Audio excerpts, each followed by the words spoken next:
j'ai créé une réunion, puis je vais joindre la réunion, puis j'ai créé aussi un élève qui va joindre la réunion. Ça fait que je vous montre comment que ça fonctionne. Donc moi, j'ai créé la réunion comme Mathieu le montre dans sa vidéo, et on va joindre la réunion. Ça fait que j'arrive à la réunion, puis moi, je vais joindre avec ma caméra.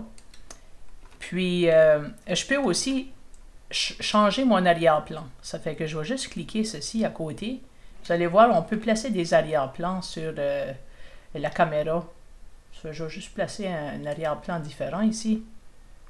Ok, ça paraît comme si je suis dans une salle blanche. Ça fait comme un contour autour de la tête. Mais il y a toutes sortes de styles ici. Là. Si vous défilez plus bas, ça peut être amusant. Là. Ça fait que ça, puis je vais désactiver mon micro.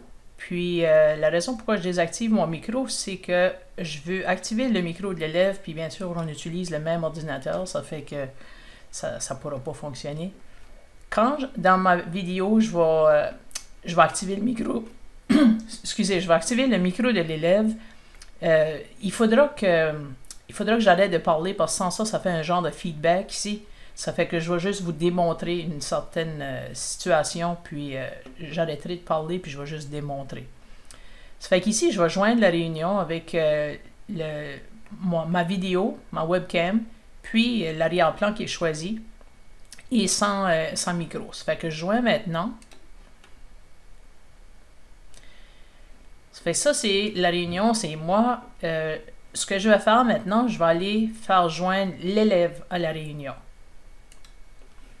Ça fait que là, l'élève va joindre sa réunion. Lui, il peut joindre à partir de son calendrier là, de Outlook.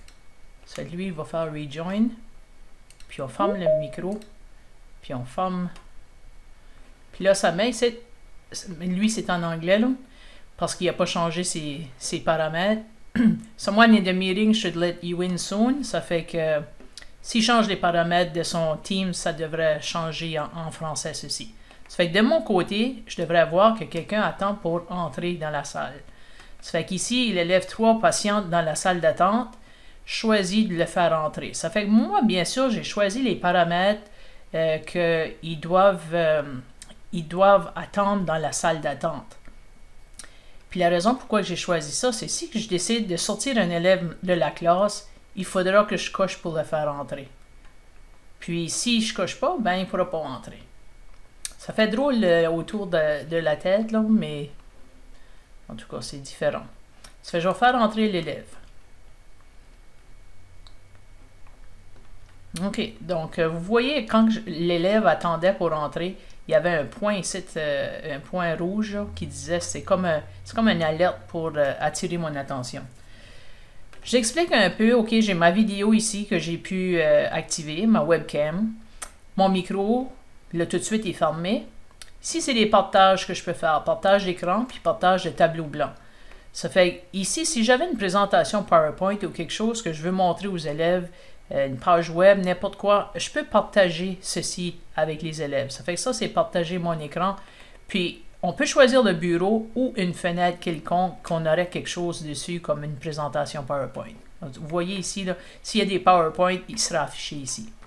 Le tableau blanc est de l'autre côté, ça fait qu'on peut partager le tableau blanc ici, puis les élèves peuvent écrire, puis vous pouvez écrire sur le tableau blanc.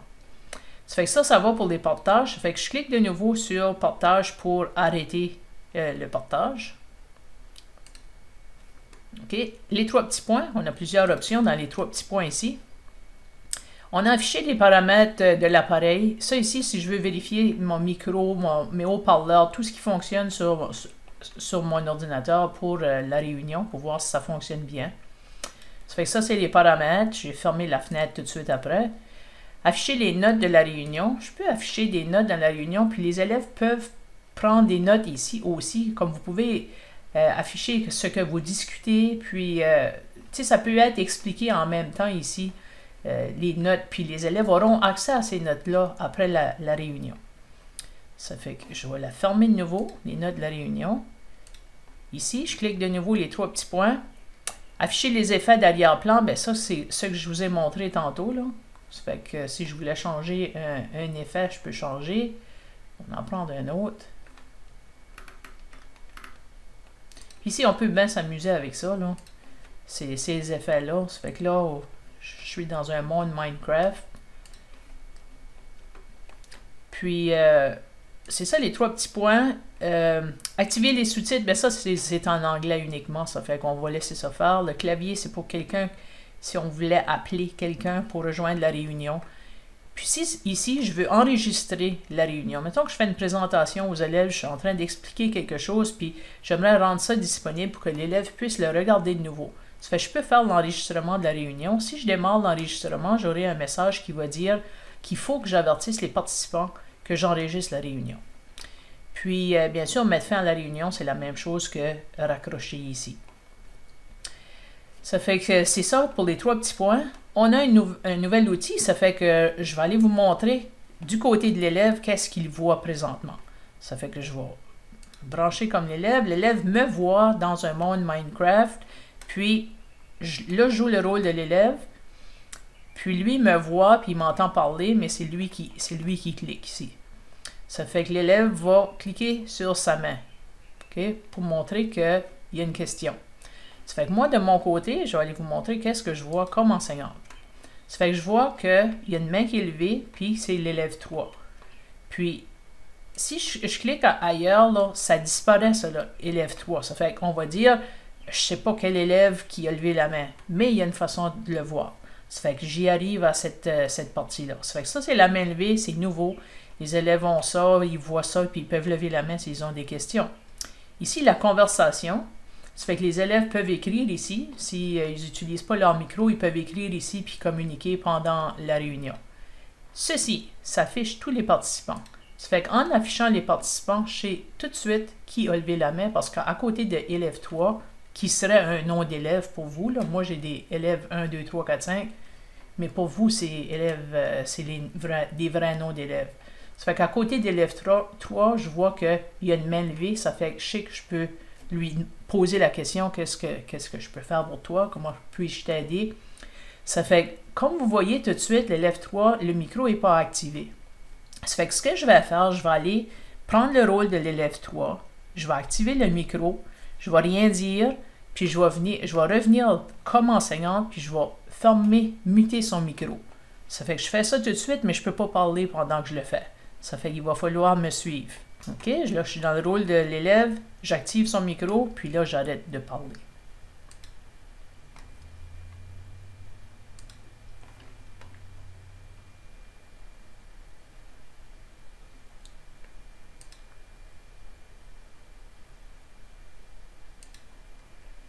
OK, donc ce que j'ai fait, l'élève avait activé son micro. Moi, je peux juste aller sur les 3 petits points ici, puis désactiver son micro. Ça fait que c'est ça que j'ai fait, j'ai désactivé son micro. Bien sûr, l'élève peut réactiver son micro, mais pourquoi que c'est là, c'est que les élèves, des fois, ils oublient. Ils peuvent être à la maison, puis on entend du bruit à la maison. Ça fait qu'on peut aller puis désactiver le micro des élèves.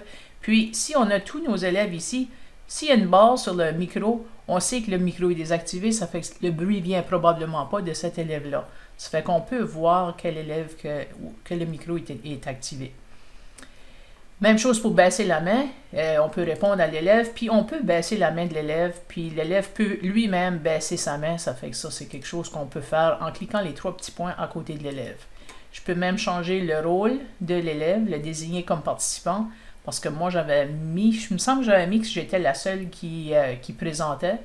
Ça fait qu'ici, désigner comme, je peux changer, désigner comme, je pense que je l'ai changé, là, pas sûr.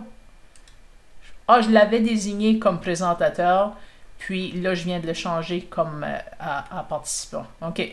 Ça fait que c'est ça. Je l'avais changé à désigner comme présentateur, puis là, je viens de le changer à participant. Ça fait que des fois, on peut changer le rôle pendant la réunion ici.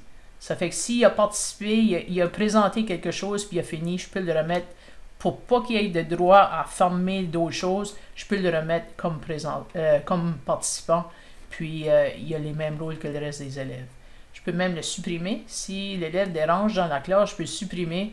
Puis s'il veut entrer de nouveau, ben vous avez vu tout à l'heure qu'il fallait que je lui donne le droit ou je clique pour le laisser entrer. Ça fait que des fois, on peut sortir un élève d'une salle comme ça puis gérer de cette façon-là.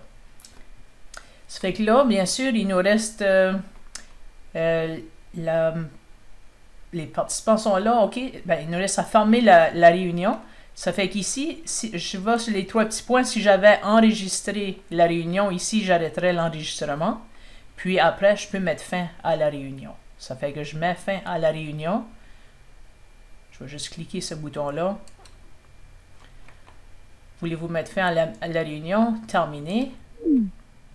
Puis on va aller voir du côté de l'élève qu'est-ce que ça fait quand je mets fin à la réunion. Puis ici, moi, je donne toujours des notes à Microsoft pour leur dire comment ça a bien fonctionné. Je donne un 5 si ça a bien fonctionné.